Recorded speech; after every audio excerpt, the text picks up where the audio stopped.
ఒక యాక్ట్ తీసుకురావాలని ప్రతిపాదనల్ని అన్ని రాష్ట్రాలకు కూడా సర్క్యులేట్ చేయడం జరిగింది.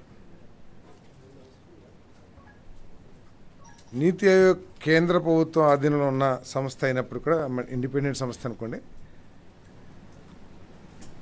బీజేపీ పాలిత రాష్ట్రాలు కూడా చాలా వరకు ఈ ల్యాండ్ టైటిలింగ్ యాక్ట్ని అమలు చేయలే.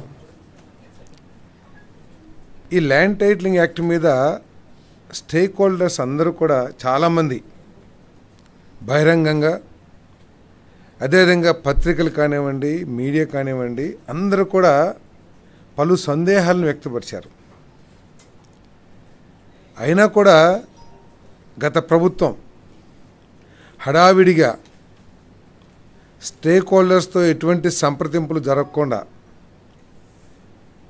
దాంట్లో వచ్చే లాభ నష్టాలు ఏమిటి, లేకపోతే ప్రజలకి జరిగే నష్టం ఏమిటి అనేది ఆలోచించుకోకుండా ఒక భయంకరమైన చట్టాన్ని, భయంకరం ఎందుకంటున్నానంటే ఈ చట్టం ఉన్నన్ని అమల్లో ఉన్నన్ని రోజులు కూడా ప్రత్యేకంగా చిన్నకారు రైతులు కానివ్వండి, లేకపోతే చిన్న చిన్న భూ యజమానులు కానివ్వండి, తీవ్రమైన ఆందోళనకి గురయ్యి నిద్రలేని రోజులు కూడా గడిపారని చెప్పేసి మనం చేస్తా ఉన్నాను. ఎందుకంటే గత ప్రభుత్వం చెప్పినప్పటికీ ఇది కేంద్ర ప్రభుత్వం ప్రతిపాదించిన చట్టం, మేము దాన్ని అమలు చేశామని చెప్పేసి చెప్పడానికి ప్రయత్నం చేసినా కూడా నీతి ఆయోగ్ ఏదైతే ప్రతిపాదించిందో దానికి దీనికి పోలిక లేకోకుండా అనేక క్లాజెస్ని మార్చివేసిన విషయం మనకు కూడా తెలిసిందే. నీతి ఆయోగ్ ప్రతిపాదించిన దాని ప్రకారం ఒక గవర్నమెంట్ ఆఫీసర్ టీఆర్ఓ అంటే ట్రాన్స్ఫర్ రిజిస్ట్రేషన్ ఆఫీసర్గా, టైటిల్ రిజిస్ట్రేషన్ ఆఫీసర్గా వ్యవహరించడం జరుగుతుంది. కానీ మన ఈ గత ప్రభుత్వం, ఆంధ్రప్రదేశ్ ప్రభుత్వం చేసిన దాంట్లో మాత్రం అసలు ఎవరు చేస్తారనే దాని మీద ఏమీ లేకోకుండా, అంటే ఎనీ పర్సన్, అది అధికార లేకపోతే ప్రభుత్వం నామినేటెడ్ చేసే వ్యక్తి అనే విషయాన్ని స్పష్టం చేయకోకుండా, అంటే నామినేషన్ చేసే వ్యక్తి ఎనీ పర్సన్ అని చెప్పేసి ట్రాన్స్ఫరింగ్ టైటిల్ రిజిస్ట్రేషన్ ఆఫీసర్గా వ్యవహరిస్తారని చెప్పేసి చెప్పింది. ఇది ఎంత దారుణమో ఒకసారి ఆలోచించాలని చెప్పేసి మనం చేస్తా ఉన్నాను. అంతేకాకుండా ఈ టైటిలింగ్ రిజిస్ట్రేషన్ ఆఫీసర్కి అపరిమితమైన అధికారాలు ఇచ్చి ఏది చేయాలన్నా కూడా ఆయనే చేయాలి, ఆయనే ఫైనల్. ఆయన చేసిన తర్వాత ఎటువంటి విభేదాలు ఏదన్నా ఉన్నట్లయితే లోవర్ కోర్ట్స్కి ఎటువంటి అధికారాలు లేకోకుండా చేసేసింది గత ప్రభుత్వం. అంటే చిన్న రైతు, ఒక కొంట ఉన్న రైతు ఉన్నాడు అనుకోండి, హైకోర్టుకి వెళ్ళగలడా? హైకోర్టులో ఈరోజు ఏ విధంగా ఖర్చులతో కూడుకున్న విషయం మనందరికీ తెలుసు. సో కేవలం హైకోర్టు మాత్రమే వెళ్ళాలి అని చెప్పేసి లోవర్ కోర్ట్స్కి కంప్లీట్గా ఎటువంటి అధికారాలని కత్తిరించేసిన ఈ చట్టం ఎవరిని ఉద్దేశించి, లేకపోతే ఏ సమస్యని పరిష్కరించడం కోసం తీసుకొచ్చిందే గత ప్రభుత్వం అర్థం కాకుండా ఉందని చెప్పేసి మనం చేస్తాం. గత ప్రభుత్వం చేసిన ఈ ఏపీ ల్యాండ్ టైటిలింగ్ యాక్ట్ ఏదైతే ఉందో 2022, అది వివాదాలను పెంచే విధంగా ఉంది తప్పితే ప్రజలకి భరోసా కలిగించే విధంగా కానివ్వండి, ప్రజలకి ఇంకా మెరుగైన రిజిస్ట్రేషన్ టైటిలింగ్ విధానాన్ని తీసుకొచ్చినట్టు కానీ ఎక్కడ లేదని చెప్పేసి మనం చేస్తామండి. ఏదైతే చట్టం తీసుకొచ్చిందో గత ప్రభుత్వం, అది రెవెన్యూ వ్యవస్థల్ని,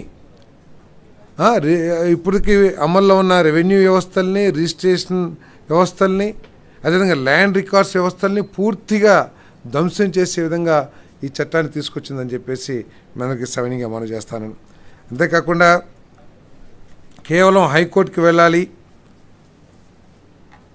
అసలు ఎటువంటి ఉద్దేశాలతో తీసుకొచ్చిందో కూడా అర్థం కాకుండా ఈ చట్టాన్ని గత ప్రభుత్వం తీసుకొచ్చిందని చెప్పేసి మనం చేస్తూ, మరి అంతేకాకుండా గత ప్రభుత్వ వ్యవహార తీరు చూసి మా ఆస్తులు కూడా తాకట్టు పెట్టుకుంటారేమో.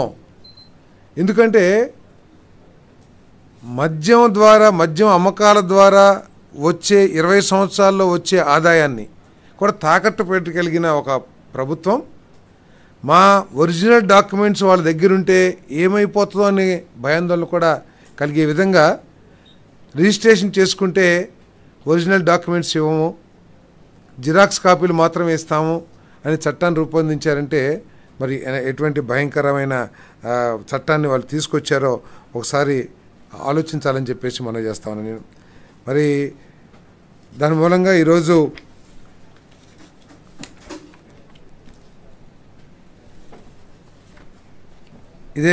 ఇదే చట్టం ఉండేటైతే గనక టైటిల్ రిజిస్ట్రేషన్ ఆఫీసర్ జారీ చేసే జనరల్ పవర్ ఆఫ్ అటార్నీ, ఇప్పటికే గిఫ్ట్ డీడ్లు, ఇంకా వేరే వేరే డీడ్స్ ఉంటాయి కదండి, గిఫ్ట్ డీడ్స్, వాటన్నిటినీ కూడా మార్టిగేజ్ డీడ్స్, వీటన్నిటిని కూడా మళ్ళీ రిజిస్టర్ చేసుకోవాలని కూడా ఎప్పుడో మనకి తాతలో లేకపోతే ఎవరో గిఫ్ట్ డీడ్లు ఇచ్చుంటారు, వాటన్నిటినీ కూడా మళ్ళీ రిజిస్ట్రేషన్ చేసుకోవాలని చెప్పేసి కూడా ఆ చట్టంలో పొందుపరచడం జరిగిందని చెప్పేసి మనం చేస్తాను.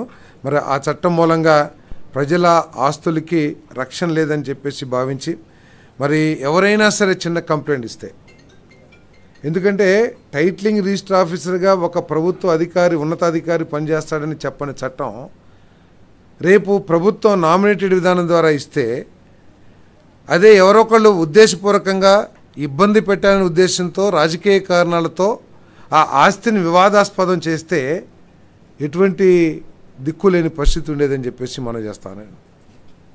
ఆ వివాదాన్ని పరిష్కరించడానికి ఎటువంటి మళ్ళీ ఆర్డీఓనో లేకపోతే లోవర్ కోర్ట్సో లేకోకుండా నేరుగా హైకోర్టుకి వెళ్ళాలంటే ఎటువంటి ఇబ్బంది ఉండేదో కూడా ఒకసారి ఆలోచించామని చెప్పేసి మనం చేస్తాను.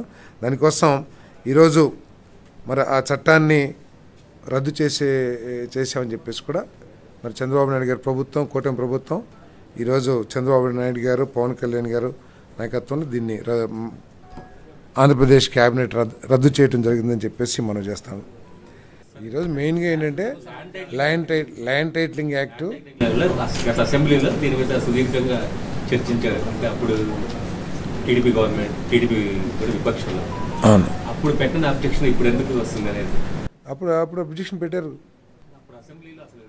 అప్పుడు అంటే ఆ రోజు ఉన్న అధికారంలో ఉన్న పక్షం మాట్లాడిచ్చే పరిస్థితులు కూడా ఆ రోజు లేని విషయం మీ అందరికీ తెలిసింది. ఏ విధంగా బుల్డోస్ చేశారు అసెంబ్లీ ప్రొసీడింగ్స్ని అందరికీ తెలిసిందే. బట్ దీంట్లో ప్రజలందరూ కూడా భయభ్రాంతులకు అయి ఉన్నారు. ప్రజలు దీన్ని తొలగించాలని కోరుకుంటున్నారు. ఎలక్షన్లో కూడా చాలా స్పష్టంగా పవన్ కళ్యాణ్ గారు కానీ అదేవిధంగా చంద్రబాబు నాయుడు గారు కూడా చెప్పడం జరిగింది.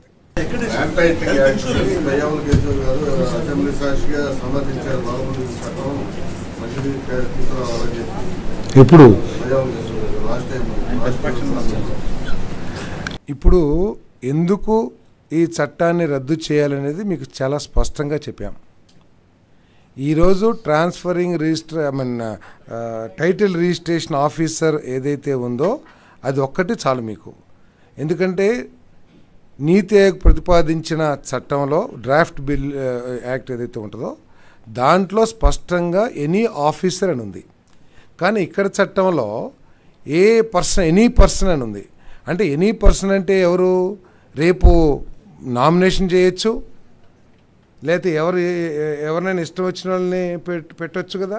ఆ అధికారం ఆ చట్టం కల్పిస్తుంది కదా. అదేవిధంగా ఏదైనా వివాదం వస్తే మనం ఎక్కడికి వెళ్తాం? లోయర్ కోర్ట్స్కి వెళ్తాం. ఎందుకంటే మన కాన్స్టిట్యున్సీలోనో లేకపోతే మన జిల్లాలోనో ఉంటుంది.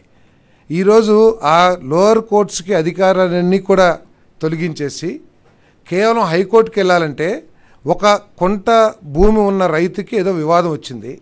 కొంత భూమి ఉన్న రైతు హైకోర్టులో లాయర్లకి వాళ్ళకి మీ అందరికీ తెలిసిందే, వాటిని అందుకోగలడా? హైకోర్టుకి వెళ్ళగలడా?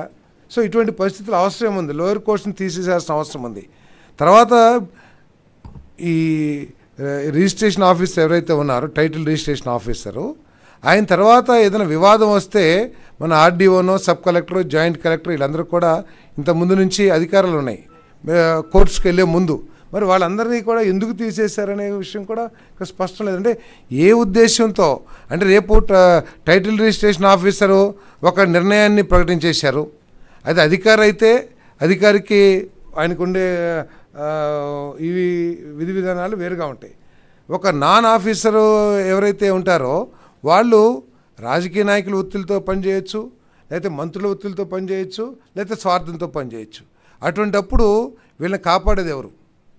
సో ఇవన్నీ ఆలోచించి ప్రజల అభిప్రాయం మేరకు ప్రజలు దీని మీద తీవ్ర వ్యతిరేకతని వ్యక్తపరిచిన విషయం తెలిసిందే. మేము ఎన్నికల్లో చాలా స్పష్టంగా చెప్పాం, అధికారంలోకి రాగానే ఈ ల్యాండ్ టైటిలింగ్ యాక్ట్ని మేము రద్దు చేస్తామని చెప్పేసి దాంట్లో భాగంగా రద్దు చేసాం.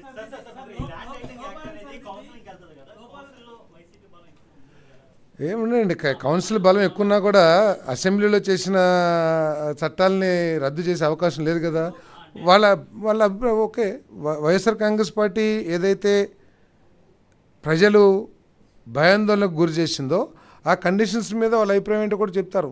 ఎందుకు అధికారులు కాకుండా ఎందుకు ఎనీ పర్సన్ అని చెప్పి వర్డింగ్ వాడాల్సి వచ్చింది, ఎందుకు లోయర్ కోర్ట్స్ ఉన్న పవర్స్ని తొలగించాల్సి వచ్చింది, టైటిల్ రిజిస్ట్రేషన్ ఆఫీసర్కి హైకోర్టుకి మధ్యలో ఎవరు లేకోకుండా ఏ వ్యవస్థ లేకోకుండా ఎందుకు తీసేయాల్సి వచ్చింది, అదేవిధంగా నీతి ఆయోగ్ పెట్టిన క్లాజెస్ నుంచి ఎందుకు డిఫర్ అవ్వాల్సి వచ్చింది, వీటన్నిటి మీద కూడా చర్చ జరిగిద్ది.